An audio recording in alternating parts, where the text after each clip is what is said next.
Hi, welcome to another episode of Mech Tactical. As promised, we are going to disassemble a T4E mag. I have done this once before in the shoot I did previous, but the video footage was no good, so we are going to do it again, and I think you guys are going to like what we're going to see. So, just like most of the other T4E stuff, it uses pins to hold the two halves of the magazine together. Now, most of you guys already know how to take the spring out, slide the cover over top, put your finger over the bottom here because there's going to be a little piece that flies out. Okay, and then you're going to remove the cover all the way, and then remove your little cap, the spring. This is the silver spring for paintballs. The black one is for rubber balls. Now, you can leave this plug in the bottom here. That is totally okay. Now what you're going to do is you're going to see these two pins right here, and you want to hit them on the round side. The flat side is the side with the knurling, and you won't be able to drive the knurling through the magazine. So I'll give these guys each a quick tap here to get them started. I'm using a T9 Torx screwdriver. I believe I bought from Canadian Tire. If you have a punch kit, that would work even better. Now these guys aren't as tight as the ones on the markers, so they should just push right out. Okay, putting everything in logical order so I know which way it goes back together. Then the two case halves will separate like magic. Then you have your follower. When you're reassembling this, you'd be hard pressed to stick this in the wrong way. I'm just saying, so don't worry about setting that up the way it, you took it out of the head. Okay, now the head. You see a little screw back here. This is not a velocity adjuster. When you're dealing with fasteners, specifically the little Phillips on these T4E stuff, just like with the marker, you want to use a screwdriver that will give you the most bite. The very last thing you want to do is strip this fastener, because it is the tiniest little Phillips I have ever seen, and I couldn't even tell you where to get a replacement one if you strip this out and have to drill it out. If you can even do that, I don't know. So, now it's being stubborn. Okay. See how tiny that is? Its only purpose in life, its only one little purpose, is to hold this back cover on. I don't know how well you guys can see this. So the back cover comes off, and under the back cover you will see this black seal. I believe this is just a dust seal to stop corruption from falling into your valve body. So again, in logical order. Now we're going to come in really close. You guys need to see the dimples on there. There's a proprietary tool I'm sure that T4E uses to assemble this stuff. What I have found is that you can actually use a set of snap ring pliers. You get on the two little indents with your snap ring pliers, and then you're going to push down into the fastener and turn it to the left. Essentially what this is a big nut that holds your valve body together. Now it's going to fight you. It fought me before, but it does come undone.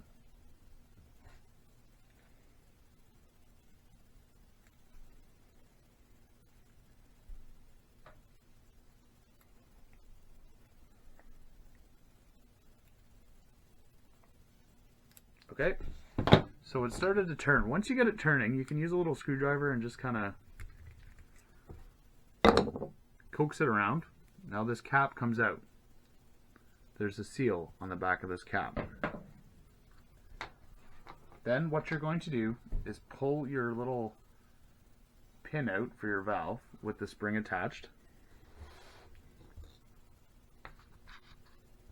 And then inside there are two washers. A large one and a small one. And if you have magnetic tools like I do, you'll find it is a pain in the butt to reset these guys back in. I'm going to turn on my flashlight and we're going to go in deep. You guys should be seeing a green seal inside of there. That is the forwardsmost seal. Now, I did not experiment with removing the piercing valve, but these cups here, I believe, are the same ones that the Crossman equipment uses. Okay, so if you can find replacement parts for Crossman or whatnot, I would hazard a guess to say that these are very similar. Okay, so this is as far as I went with the valve body before to replace the seals, and I don't know that you can actually buy replacement seals, but the purpose of this video was literally just to show you guys the guts and how to get at it. Now, I have solved the mystery. Oh, the spring. I have solved the mystery with adjusting feet per second. Now, I cannot advocate in any way modifying the velocity on one of these, because in many parts of the world it is illegal to do so, to modify the velocity on something that the velocity was not made to be adjustable. At least up here in Canada it does. If you go over a certain feet per second, you now own an actual firearm, even though it's air operated, and you can get in lots of caca. But this spring right here,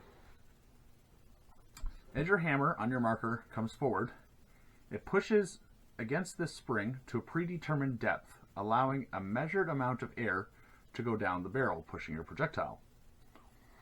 If you make this spring stronger, now how you do that is you go on the internet and you find the wire diameter, distance between the coils, the length, and that'll give you what's called a spring rate. Now, if you put in a spring with a slightly higher spring rate, what it's going to do is not allow this valve to travel as far forwards, and that is going to lower your feet per second. Ideally, I believe that's how it works. Now, if you were to get a weaker spring, one that takes longer to shut, if it will even shut at all, because remember, this spring has to push against the force of the CO2 cartridge, or the hammer, if you will. If you get a weaker spring, it is going to allow lots more air down the barrel, and it should drastically increase the volume of air going through your marker. Now, I know there's ways to get different strength springs and put them behind your hammer to make it hit harder or hit it not as hard, but that's not the premise for this video. What you have to worry about if you try buggering around with the spring, now remember, I don't advocate this, is that if you put a stronger spring in, you may not get enough air to blow the slide back on the marker and recock it for the second shot. So, being things as they are, I would just leave this alone, clean out any corruption that you may have in your head or in your magazine body, lubricate this stuff, and then put it back together. Now, reassembly. The smaller washer goes in first, and it just lays flat in the bottom of the bore against the green seal.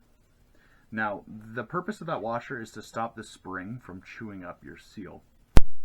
Except the larger one doesn't go down into the chamber. It's fine. Now, you can use whatever you have on hand to set these guys flat. I do not recommend using magnetic tools. As I learned during round one, these things can be a real pain in the butt. As a matter of fact, there's so finicky, I'm going to put on my headlight. Boop! Headlight. Okay. So, needle nose pliers works really good for these applications because they're tapered. And because they're tapered, they allow you to center things. And you have to set this washer flat on the top of this valve body.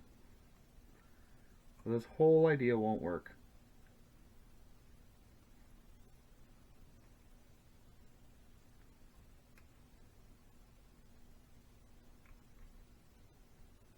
Okay.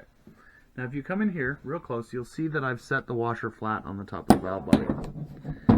Now staying in nice and close, next what we're going to do is put our spring over top of our valve, and we're going to put that in the middle of all that kit and caboodle we just pushed in.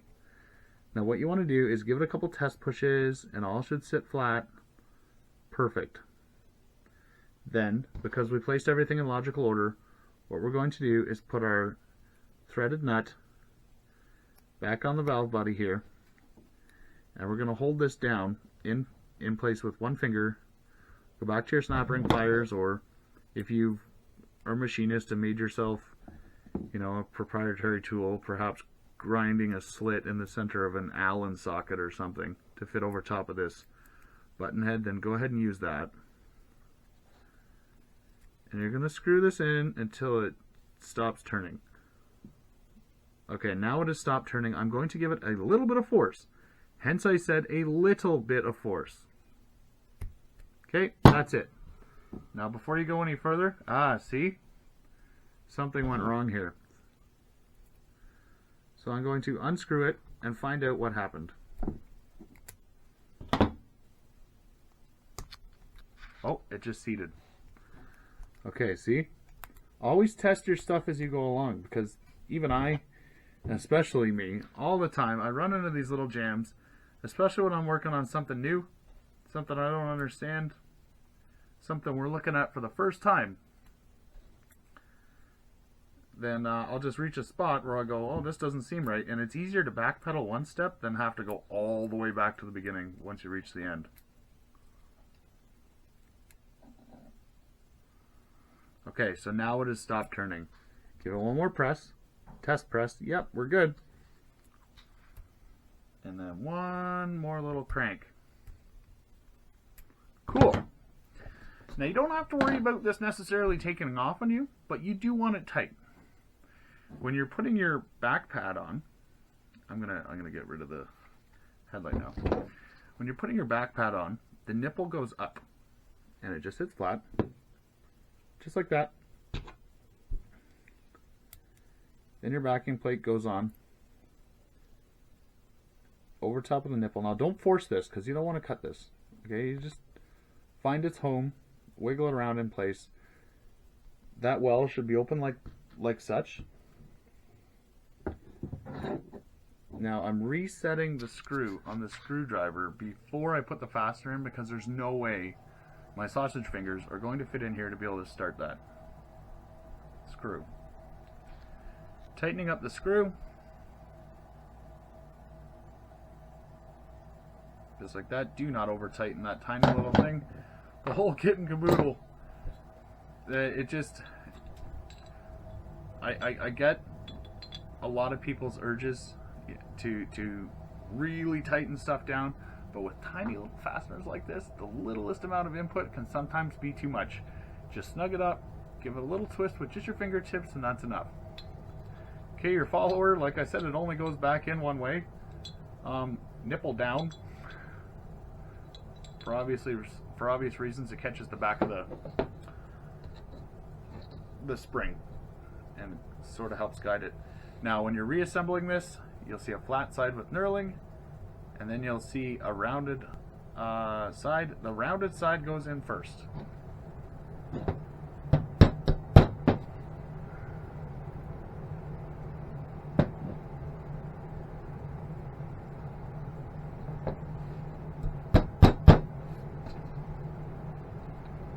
Now, as always, when you're dealing with pins, if you... Oh, that's the wrong tool.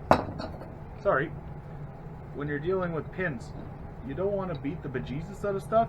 That goes without saying for just about anything you're taking apart. If you have to force it, chances are you're not doing it properly.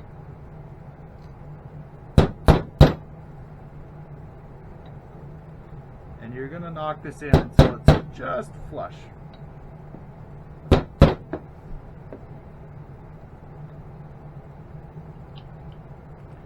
I do recall this last little millimeter or so, it is a bit of a pain. Okay, that one's done.